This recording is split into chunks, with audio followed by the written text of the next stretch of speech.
এই তো, হ্যাঁ একদম তাই। আসলে কি বলতো, আমি চাই ও সবসময় আমার কথা শুনে চলুক। অন্তত আমি যেভাবে বলবো সেভাবে চলুক। এই তো বিয়ের পরপরই তো আমি বলতাম আমার যেরকম আয় হবে তুমি সেই রকম সাজ পোশাক নিয়ে থাকবে। ওকে বাড়ির আটপৌরে শাড়ি পরিয়ে সব জায়গায় নিয়ে গিয়েছি জানিস। এই বাড়ি ওই বাড়ি, আমার পিসির বাড়ি, এমনকি ওর বাপের বাড়ি পর্যন্ত। মাথা ভর্তি সিঁদুর পরবে, বড় করে টিপ পরবে, হাতে শাঁকা পলা থাকবে। এটাই তো মেয়েদের সাজের বৈশিষ্ট্য নাকি? হঠাৎ করে দেখি মেয়ের মধ্যে পরিবর্তন। শাঁকা পলা তো পরেই না, সিঁদুরটা পর্যন্ত কপালে দেয় না।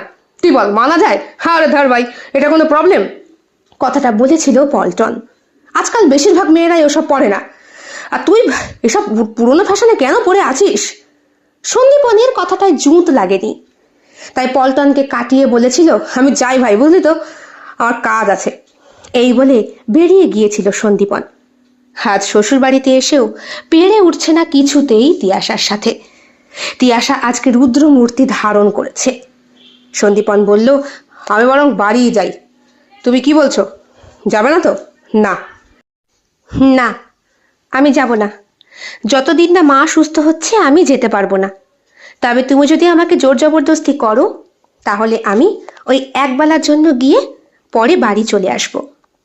সন্দীপন উঠে পড়ে, তাড়াতাড়ি নিজের পোশাক পরে নেয়। শাশুড়ি মা হাত চেপে বললেন, এমন করে রাগারাগি করো না বাবা, তোমাদের নিজেদের সম্পর্ক নিজেরা ঠিক করে নাও। কেন শুধু শুধু নিজেদের মধ্যে এরকম করছো? এইরকমই হবে। এই যে আপনি নাটকগুলো করেন শরীর খারাপের নামে, এই যে আপনার যত সব অসুখ, সবটাই আপনার নাটক। তাই এই নাটক যতদিন না কমবে, ততদিন আমার বউয়ের সাথে আমার সম্পর্কটা স্বাভাবিক হবে না। সবকিছুর মূলে যে আপনি দায়ী, আপনি বোঝেন না? সন্দীপন যে এমন একটা কথা বলবে এইটা তিয়াশা কিছুতেই বুঝতে পারেনি।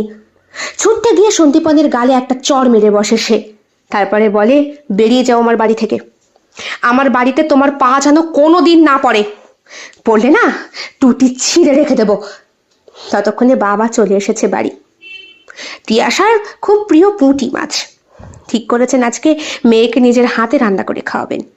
আনন্দের সহিত বললেন, হায় মা, দেখ তোর জন্যে পুঁটি মাছ পেয়েছি রীতিমতো পেটে। এ কি সন্দীপন, কোথায় যাচ্ছ? বাড়ি যাচ্ছি। আরে দুপুরে খাওয়া দাওয়া করে যাও। মিষ্টি দই আনলাম, পুঁটি মাছ এনেছি, আর মুরগি কাটতে দিয়ে এসেছি। আপনার মুরগি আপনিই খান। সন্দীপন রাগ দেখিয়ে বেরিয়ে যায়। কথাটা কানে এসেছিল বিভাস বাবুরও। কোন এক পাড়া প্রতিবেশী যেন বলেছিলেন, তোমার জামাইকে সেই দিন দেখলাম পাঁচ মাথার মোড়ে চায়ের দোকানে বসে কার সঙ্গে যেন গল্প করছে। বারবার বলছে শ্বশুর ওকে দেখে না, শ্বশুর ওকে দেখে না।